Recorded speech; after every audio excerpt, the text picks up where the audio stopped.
Tu veux développer un business dans un pays, ne t'intéresse pas au business. Intéresse-toi à la psychologie et à la société. La meilleure façon de développer un business dans un pays, ne pense pas au business. Intéresse-toi à la société. Intéresse-toi à la psychologie de cette société. Quand tu vas t'intéresser à la psychologie de cette société et à cette société, tu vas découvrir quel est le business que tu devrais faire dans cette société. Quand quelqu'un vient commencer à te parler que non, le business c'est comme ça, c'est comme ça, c'est comme ça, il faut acheter l'argent, il faut prendre ceci, il faut faire cela. Non. Il ne t'a pas bien expliqué. Parce que tu ne peux pas découvrir ce que tu vas faire. Découvre les faiblesses de cette société. Tu mesures tes compétences personnelles, tu adaptes ça aux faiblesses de cette société. Je suis ingénieur aéronautique. J'arrive aux États-Unis et j'ai besoin de faire le business aux États-Unis. Quel business puis-je faire alors que j'ai des compétences aéronautiques et je ne veux pas travailler pour quelqu'un dans ce domaine? L'aéronautique, c'est très ouvert. Mais comment est-ce que je peux faire quelque chose dans le domaine aéronautique et gagner mon argent dans l'environnement peut-être américain? Puisque c'est largement ouvert et que c'est très grand, comment je peux le faire? Je vais comprendre que peut-être dans le côté aéronautique, il peut arriver que il y a peut-être des agriculteurs qui sont là. Et ces agriculteurs qui sont là ont peut-être besoin des avions pour pouvoir arroser, des mini-avions pour pouvoir arroser leurs champs. Ça, c'est un exemple.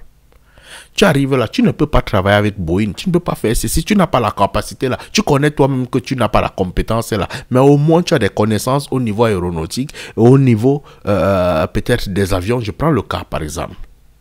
Tu vas donc maintenant au niveau des gens qui ont les trucs agricoles et qui utilisent les mini-avions.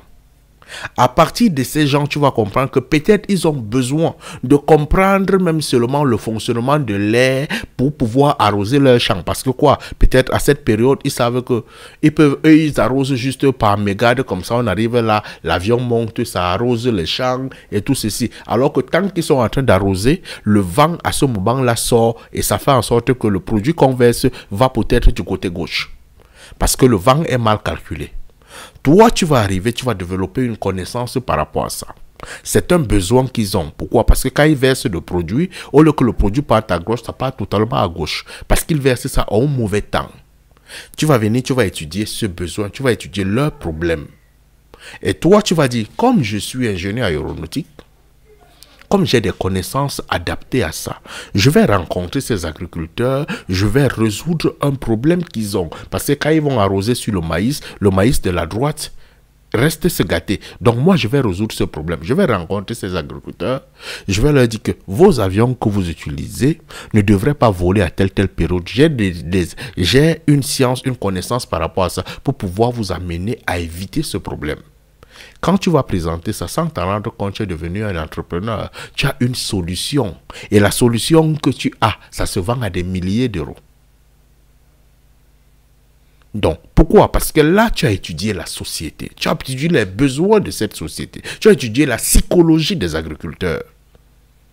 Mais en partant de quoi? En partant de ta compétence.